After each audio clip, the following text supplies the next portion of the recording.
Buen día, mi nombre es Joel Arteaga y esta es la defensa de mi proyecto de grado, la cual se titula Contribución al estudio de la fotoisomerización de derivados de la 2-benzilideno 1-indanona. Esta fue tutoriada por el doctor Lorenzo Echevarría.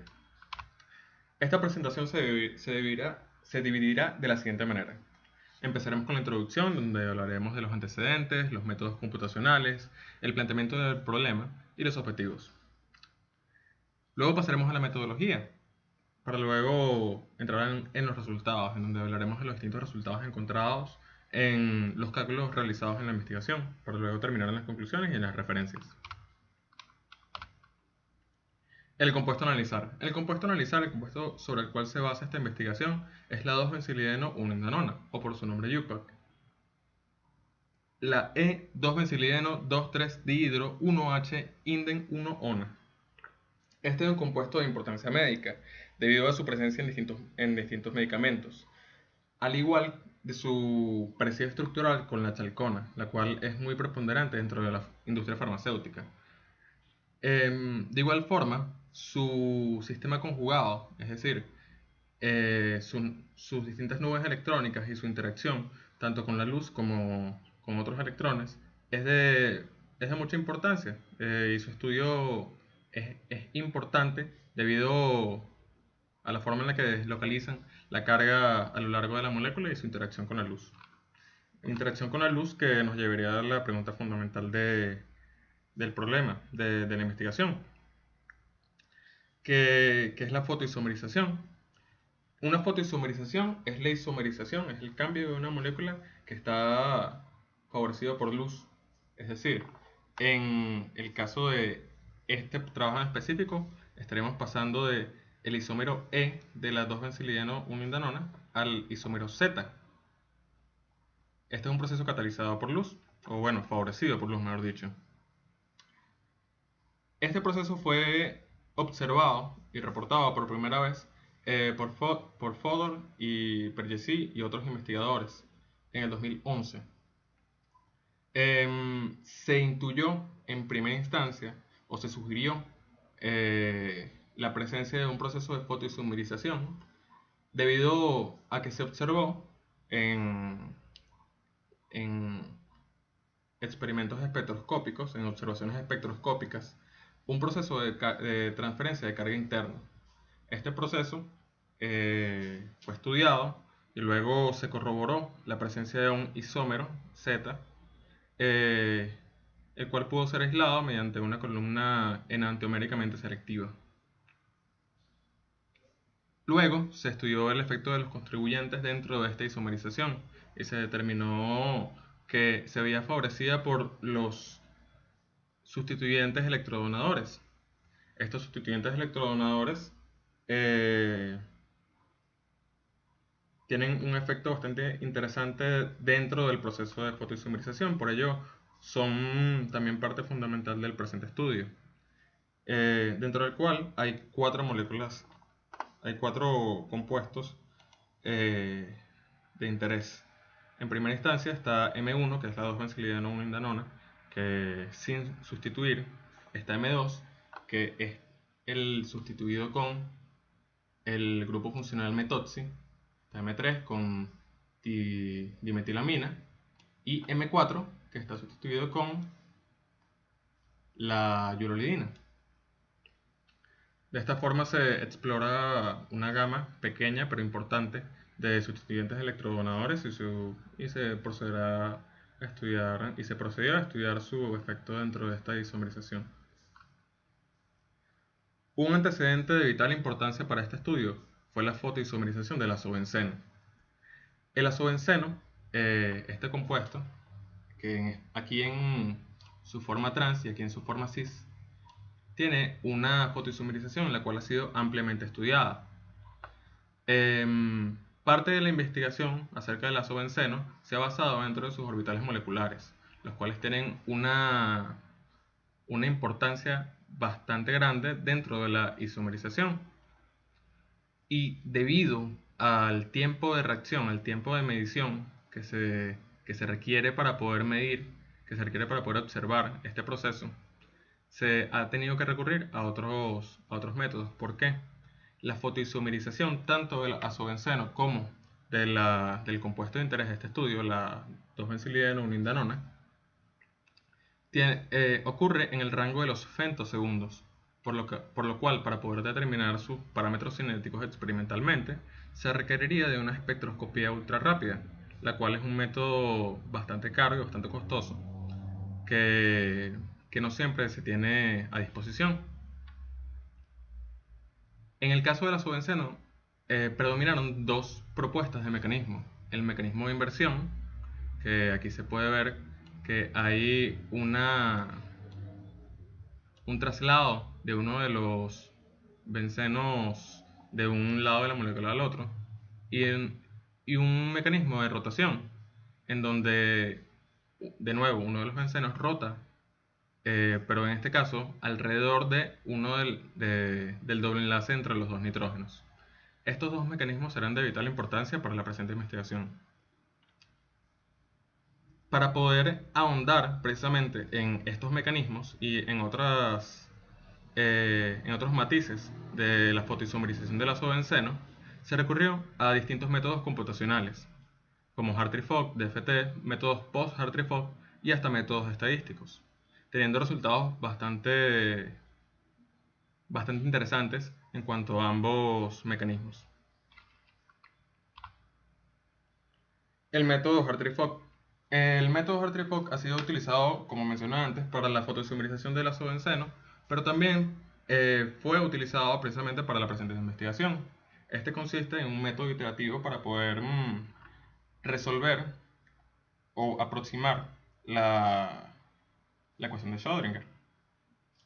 Este consiste en un primer paso que allí dice definir la molécula. En este caso se referiría a establecer las coordenadas de los centros nucleares, que aplicando la aproximación Bohr-Oppenheimer no variaría a lo largo sin importar las interacciones electrónicas por las cuales este pase.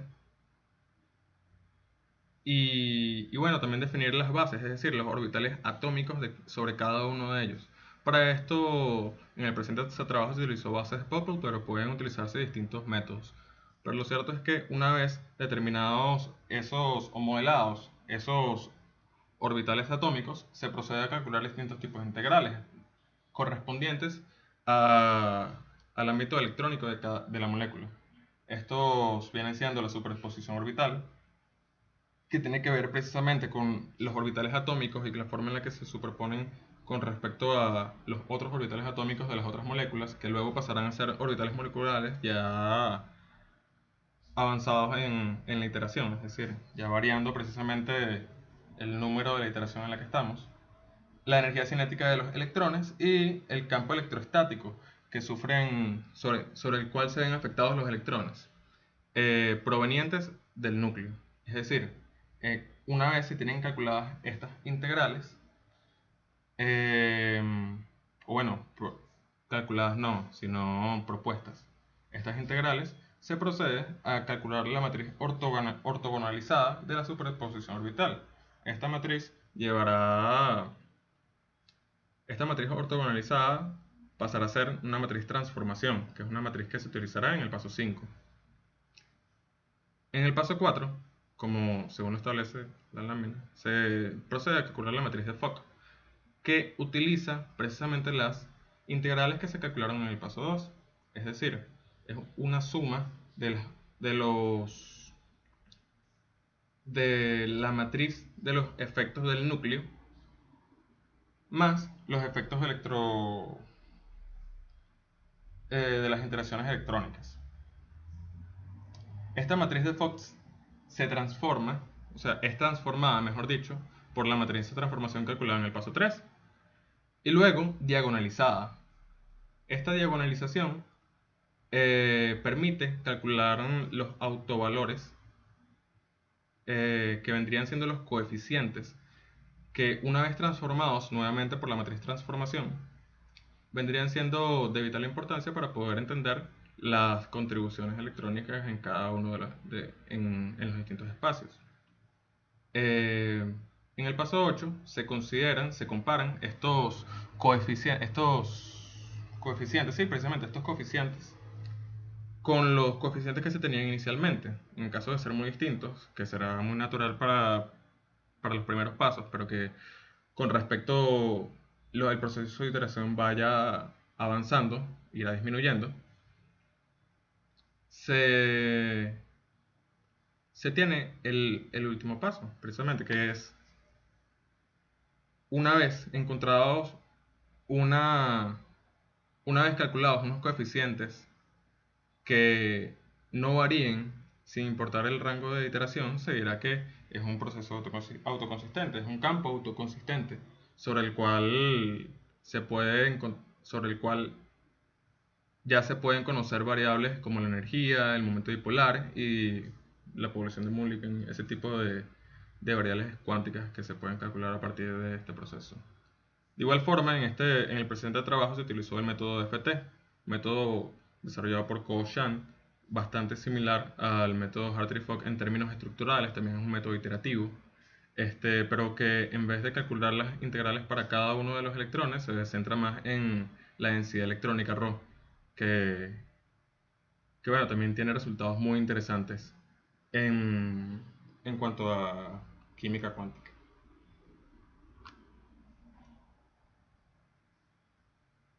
Pero precisamente el método Hartree-Fock, por lo menos en el marco del trabajo, se utilizó principalmente para poder calcular energías y poder optimizar distintas estructuras.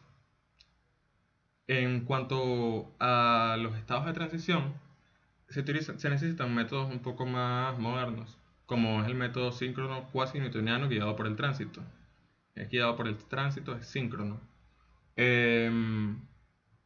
La estructura de partida y llegada y propuesta del estado de transición se necesitan precisamente para poder calcular un estado de transición o la validez de un estado de transición.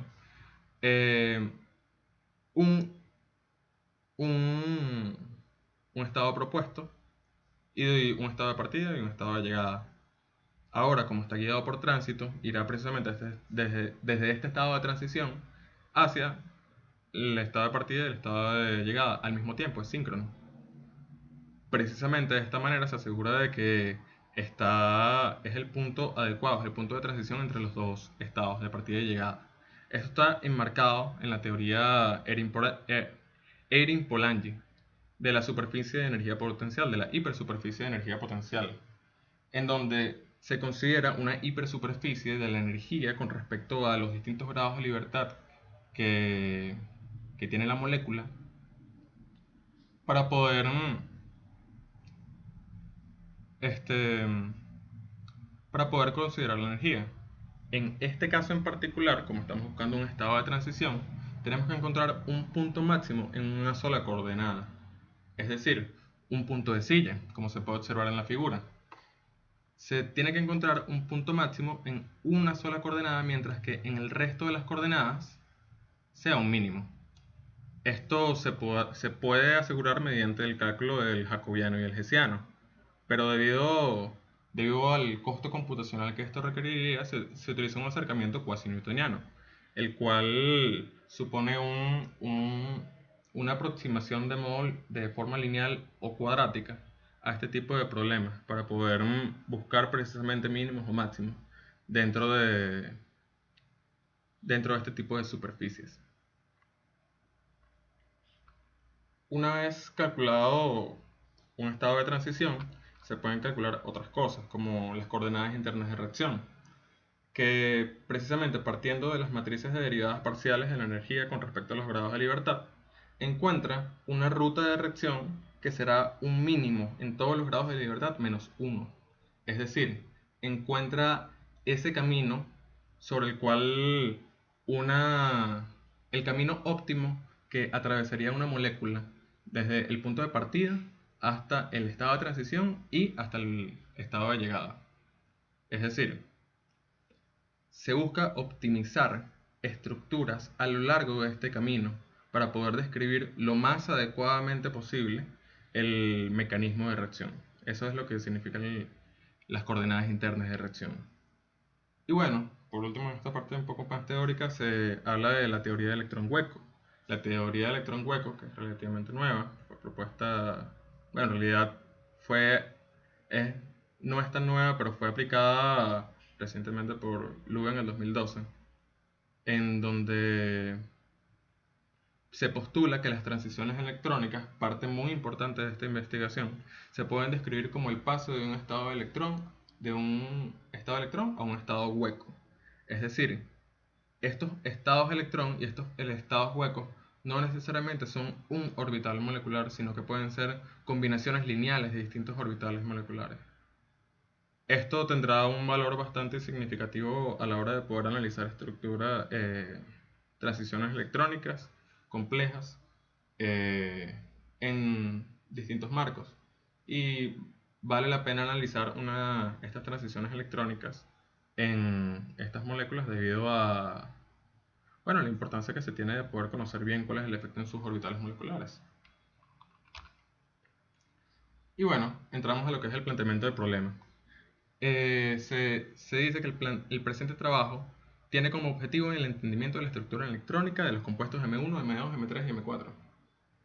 Esto significa que, mediante métodos computacionales, esto significa que el entender cómo es el ambiente electrónico de la molécula y cuál es la forma en la que cambia cuando se acerca al estado de transición o cómo se comporta en distintos tipos de estados de transiciones propuestos es de vital importancia para la presente investigación. En cuanto a los objetivos, precisamente está contribuir al estudio de la fotoisomerización de la 2-benzilideno-1-indanona mediante métodos computacionales. Para hacer ello, en primera instancia se optimizarán las estructuras de M1, M2, M3 y M4, tanto en el isómero E como en el isómero Z, utilizando el método de FT, previamente mencionado, y luego calcular sus espectros de absorción. Luego se calcularán los estados de transición y las coordenadas intrínsecas de reacción para la fotoisomerización. Y últimamente se explorará un mecanismo que se adecue a los datos encontrados y a la literatura. Bueno, pasamos a la metodología. El esquema de cálculos realizados. Se realizaron 5 series de cálculos en este trabajo. En un principio se optimizaron las estructuras por medio de la DFT, la teoría funcional de la densidad, con base 6311G, que es una base de Popper, que es la base más completa que se pudo utilizar para poder describir estos compuestos. De igual forma, se calculó el espectro de absorción por medio de la teoría de densidad del funcional de la densidad en su forma dependiente del tiempo, con de igual forma la base 6311G. Luego, para calcular los estados de transición, se utilizará el método STQ3, ya hablaremos un poco más de él, que está directamente relacionado con el método síncrono cuasi-newtoniano guiado por tránsito, previamente mencionado, con la teoría Hartree-Fock y la base de 631G. Y luego determinaremos las contribuciones orbitales de los procesos de absorción lumínica con el programa Multiwave Function y hice el cálculo de de las coordenadas internas de reacción utilizadas en la teoría Hartree-Fock y base 631G, todas bases de Popper. Se utilizaron dos recursos bastante importantes, que fue un paquete de cálculo Gaussian versión 9 y el programa Multiwave Function en su versión 3.14. Es importante mencionar que el cuerpo, la mayoría de los cálculos fueron realizados en Gaussian, eh, pero aún así fueron analizados rigurosamente bajo el programa Multiwave Function, explorando precisamente las contribuciones orbitales, tanto en estados basales como en estados excitados. Y se proponen tres mecanismos. Estos mecanismos guiados precisamente por la literatura de Lazo-Benceno, previamente mencionado. Se menciona el estado de transición T1, que como pueden ver es el estado es un estado de transición propuesto en donde el estado de transición es el isómero E. Es decir, es un estado de transición en el que se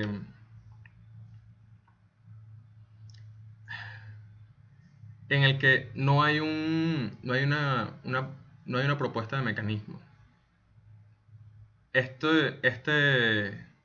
La estructura de partida o el estado de transición T1 fue de mucha importancia a la hora de poder determinar la validez de los datos que se están encontrando, considerando el hecho de que al no estar proponiendo ningún tipo de reacción o ningún tipo de isomerización, y aún así arrojar algunos datos, permitió poder discernir cuáles fueron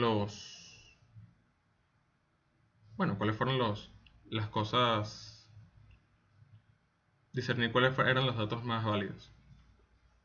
Luego está el mecanismo de rotación T2, inspirado precisamente T2 y T3, precisamente en la fotoisomerización del azobenceno, en donde, como se puede observar, hay una rotación de la parte del benzilideno de la molécula. Y bueno, está el mecanismo de inversión T3, en donde de igual forma hay un mecanismo de transición, de inversión, en donde se puede observar el tránsito de la molécula. Y bueno, pasamos a los resultados. Entramos en las variables termodinámicas. Una vez optimizadas las moléculas, se pudieron calcular las energías, tanto de los isómeros E como de los isómeros Z, permitiendo poder calcular la diferencia de energía. Aquí, como se puede observar, en el caso de M1, M2 y M4, la diferencia de energía entre los isómeros E y Z es menor a 0,1 calorías por mol, mientras que para la molécula M3 este subió lo suficiente más arriba. Este subió a... Perdón, disculpen.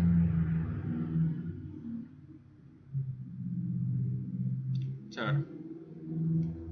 En caso de la molécula M3 se tiene que es bastante mayor en consideración con M1, M2 y M4, pero que de igual forma es relativamente baja, considerando que es menor a 0,7 calorías por mol.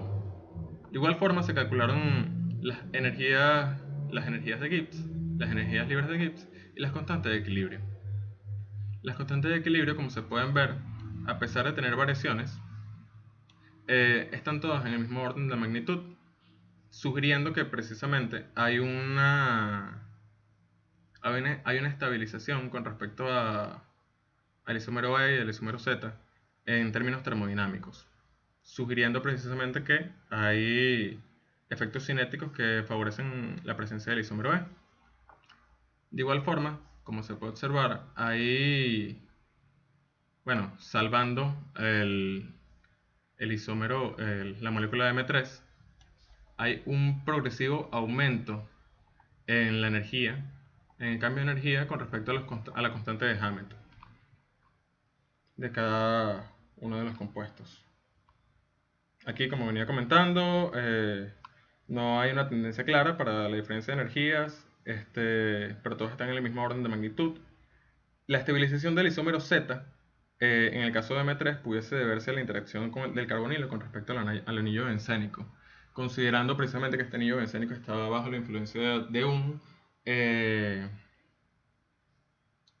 está bajo la influencia del dimetilamino, haciendo precisamente que haya un cambio dentro de la estructura electrónica del anillo bencénico, promoviendo una estabilización de este tipo, considerando precisamente que en el isómero Z hay un acercamiento estérico bastante importante entre este anillo y el carbonilo.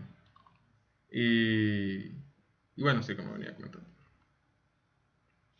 En cuanto a los espectros de absorción, chévere. En los cálculos se encontraron 3 transiciones electrónicas, todas singletes.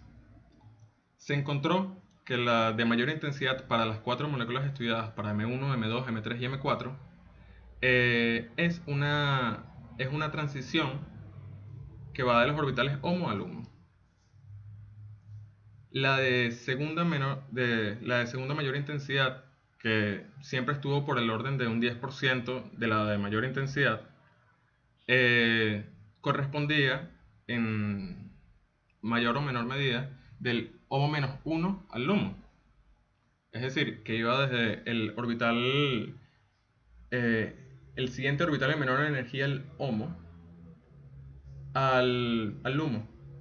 Esto en algunos casos se vio tergiversado para algunas moléculas, considerando el hecho de que se hizo el análisis de electrón hueco y se encontró que este orbital HOMO-1 estaba, no era el único, sino también estaba influenciado por otros orbitales. Y la última transición encontrada tiene una intensidad baja, y corresponde a combinaciones lineales de distintos orbitales moleculares.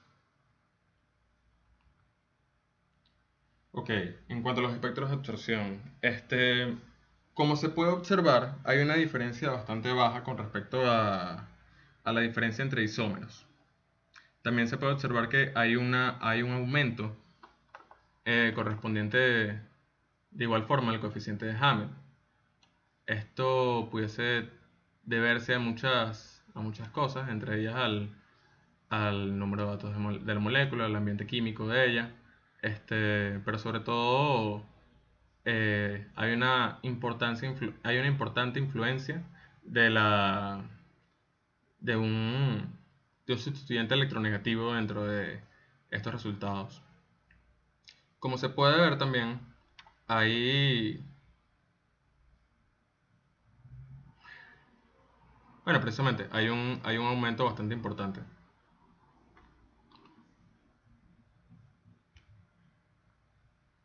Ok. Estos espectros de absorción fueron comparados con los encontrados en la literatura. Como se puede observar, eh, para la literatura en la literatura se encontraron distintos tipos de mediciones en distintos tipos de solventes. Entre ellos está el ciclohexano, el acetonitrilo, el metanol y el dimetilsulfoxi. Y en todos los casos se encontró una tendencia de poder encontrar una, una relación bastante importante de los espectros calculados con los espectros medidos experimentalmente. Esto le da una validez importante a los cálculos realizados y a las optimizaciones hechas. Los datos para M3 no fueron encontrados en la literatura, o por lo menos no en la misma... No fueron encontrados ya. Ok, en cuanto a los espectros de absorción, los cálculos fueron realizados considerando una molécula en el vacío. Esto pudiese explicar precisamente las diferencias entre los espectros encontrados en la literatura y los calculados. A pesar de que son pocas, hay unas diferencias marcadas que en caso de los solventes tienen que ver con la polaridad y, bueno, y con la forma en la que se adecua la molécula, la solvatación.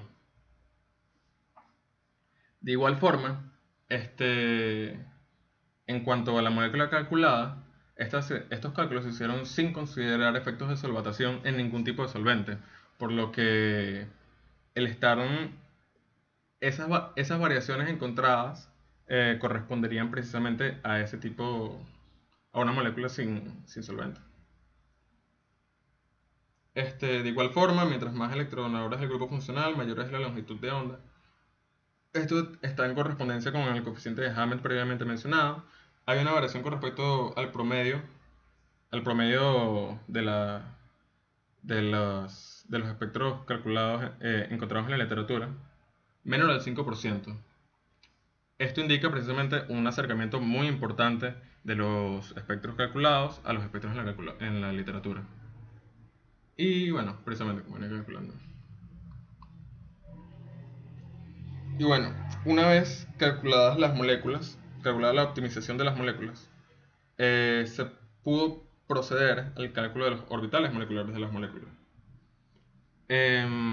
Algo que me parece muy importante resaltar en cuanto a los orbitales moleculares es la presencia de una nube electrónica, una densidad electrónica bastante importante en el doble enlace problema, que es este doble enlace, sobre el cual sucede la rotación en el mecanismo T2 y sobre el cual sucede la inversión en el mecanismo T3.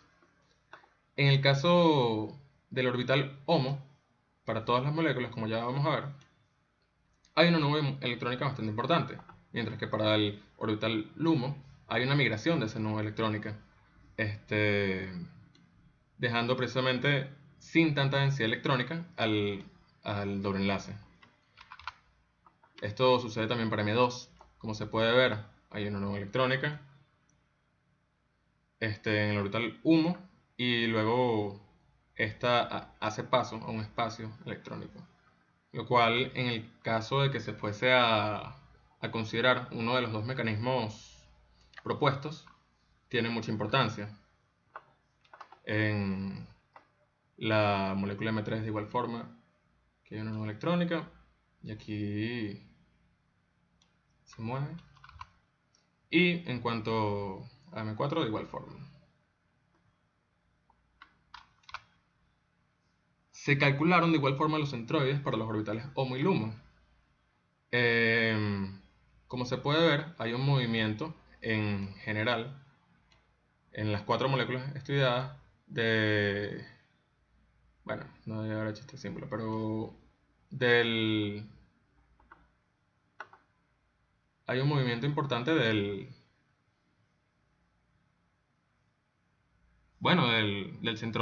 centroide HOMO que va al centroide HUMO. Siempre se mueve hacia la izquierda desde nuestra perspectiva, cada vez de manera más preponderante. Esto tendría que ver precisamente con la densidad electrónica que está moviéndose mientras mayor es el sustituyente. Fíjense que mientras mayor es el sustituyente, más está eh, movilizada el centroide HOMO hacia el benceno del bencilideno. Y bueno, pasemos ahora a los estados de transición, al cálculo de los estados de transición. Como ya he comentado previamente, que se consideró una estructura de transición basada en el isómero E. Es decir, a pesar de no corresponder con ningún mecanismo de reacción, se encontró una estructura con una frecuencia imaginaria, es decir, con un punto silla en su hipersuperficie de energía potencial, lo cual ya veremos un poco más adelante cómo influye precisamente en términos un poco más extensos. El mecanismo propuesto para el estado de transición T2, precisamente si tiene su molécula en isomería E, hay y esto es muy importante, hay una redistribución de la carga del doble enlace en los enlaces adyacentes, lo cual permite que haya una rotación de al debilitarse el enlace pi, para luego terminar en el isómero Z. De forma análoga, en el mecanismo T3 hay una redistribución de la carga, pero en este caso habría una inversión, un tránsito de del seno hacia la forma del isómero Z. Y esta tabla me parece muy muy importante.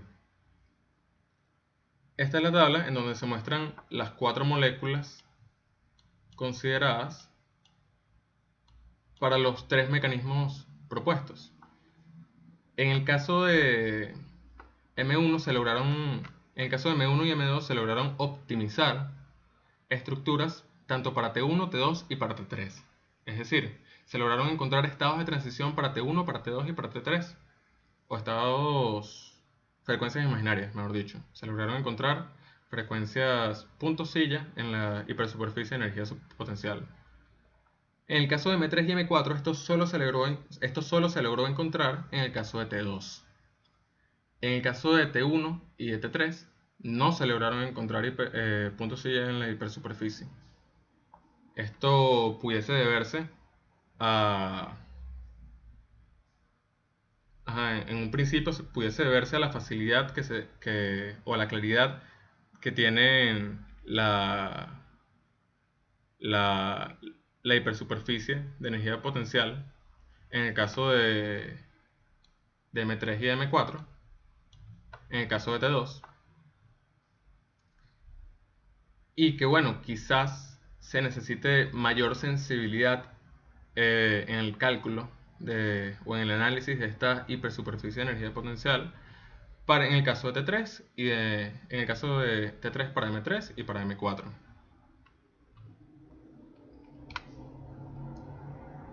Con las... Disculpa. Ujú. Con las... Ok. Con los estados de transición calculados, se procedió a calcular las coordenadas intrínsecas de reacción.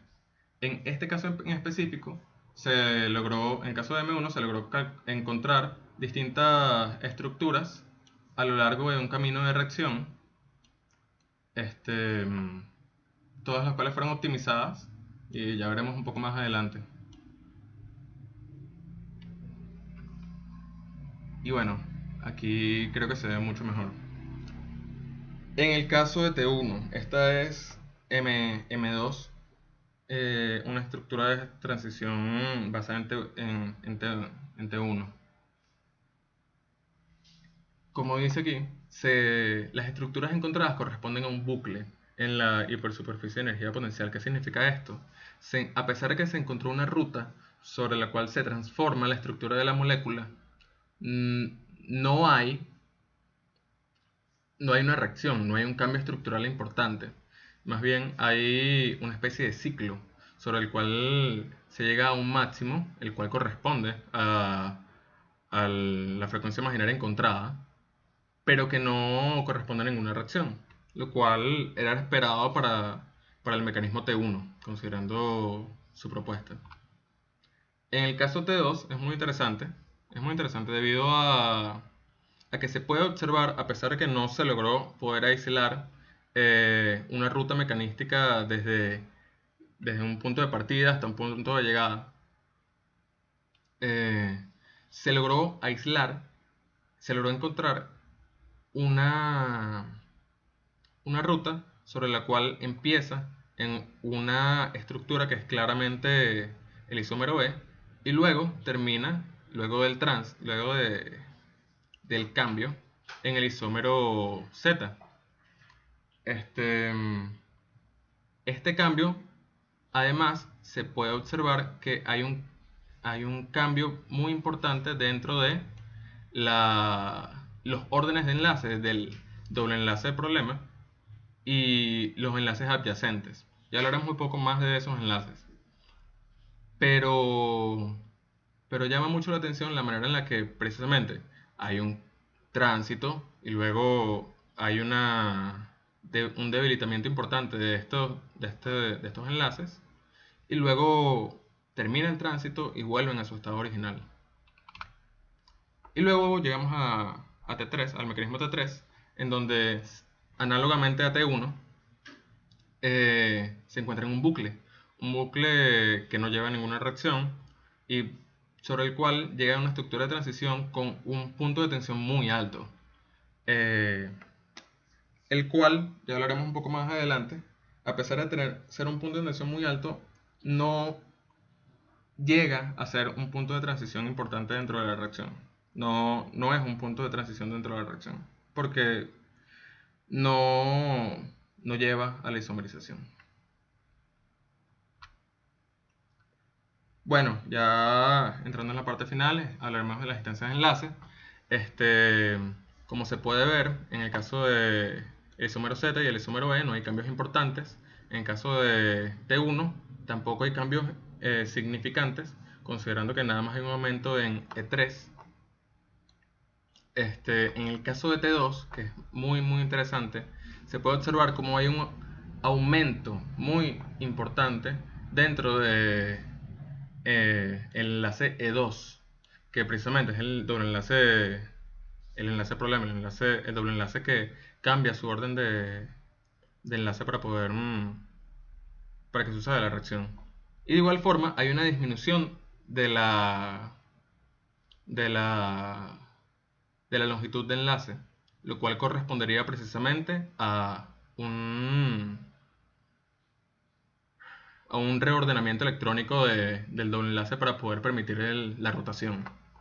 En el caso de T3 de forma muy análoga a T1, se encuentra que hay un aumento en E3 en relación a los isómeros EZ, pero no hay mucho más allá. Precisamente lo que venía comentando, hay un aumento en E2 para T2 y... Sí, ahí.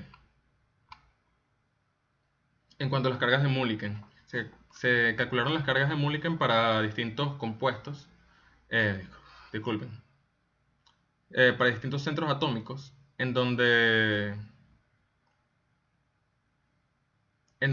y bueno, precisamente para distintas conformaciones del mismo compuesto, en este caso para M1. En el caso del isómero Z y el isómero E no hay cambios significantes como es de esperarse.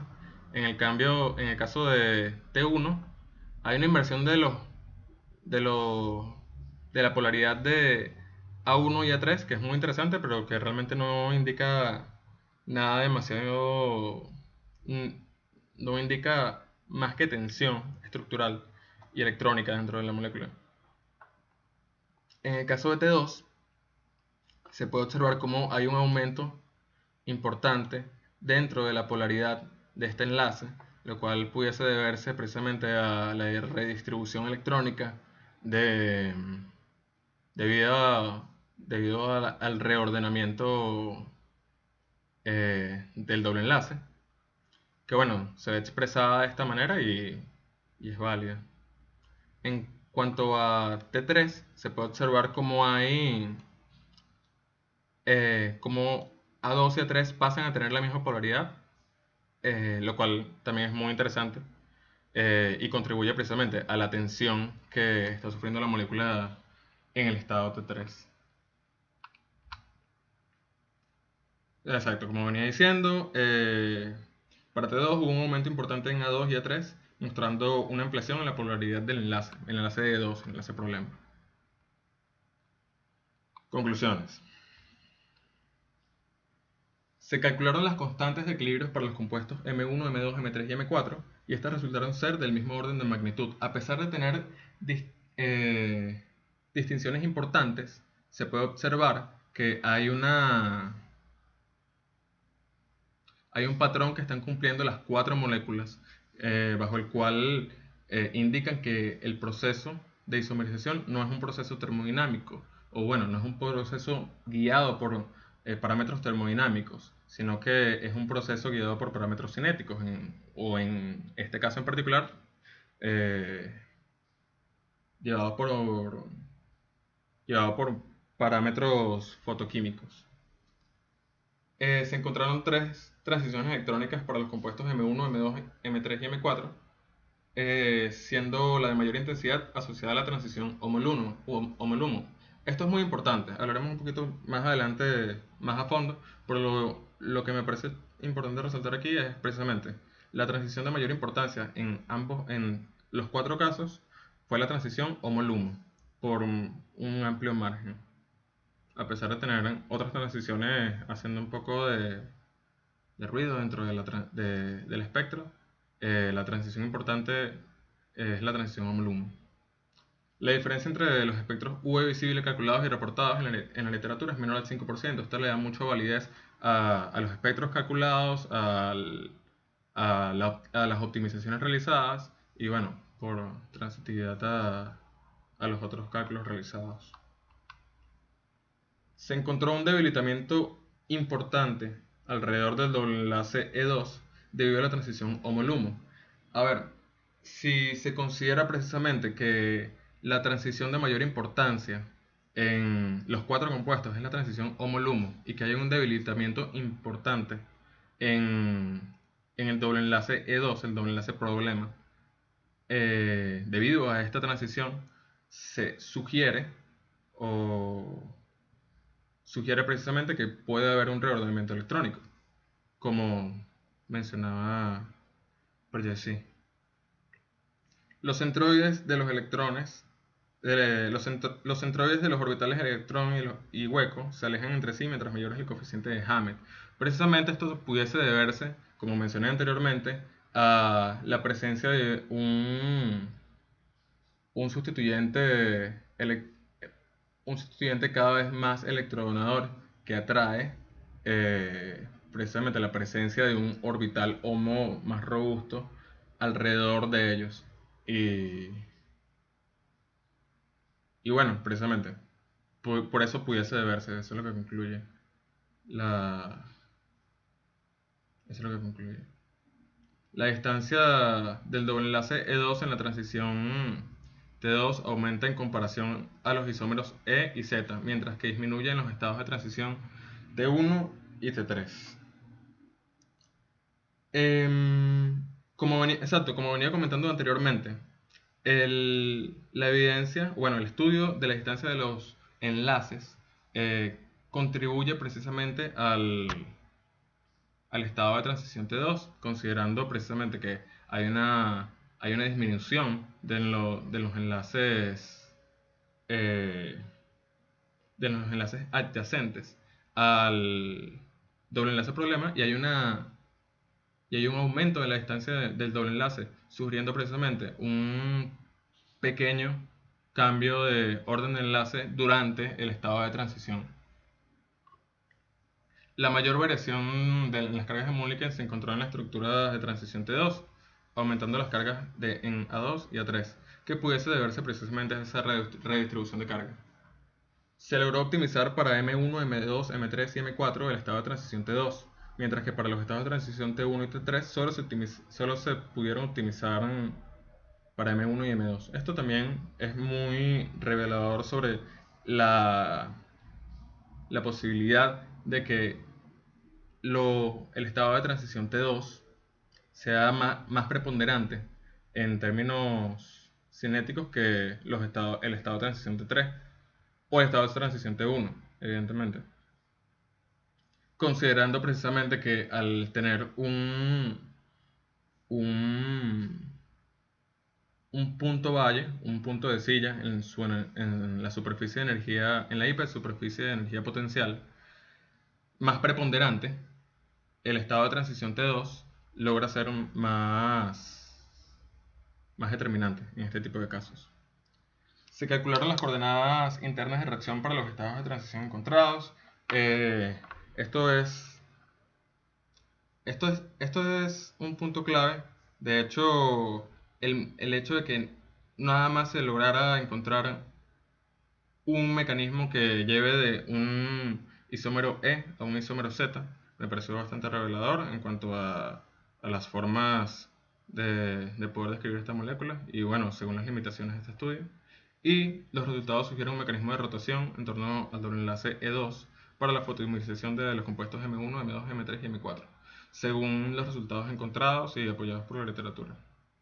Em, Precisamente limitados por los recursos de esta investigación, pero soportados de igual forma por los cálculos hechos y lo encontraron en la literatura, se concluye precisamente que el, se sugiere que el mecanismo de rotación en torno al doble enlace es el más adecuado. Y bueno, estas son las referencias.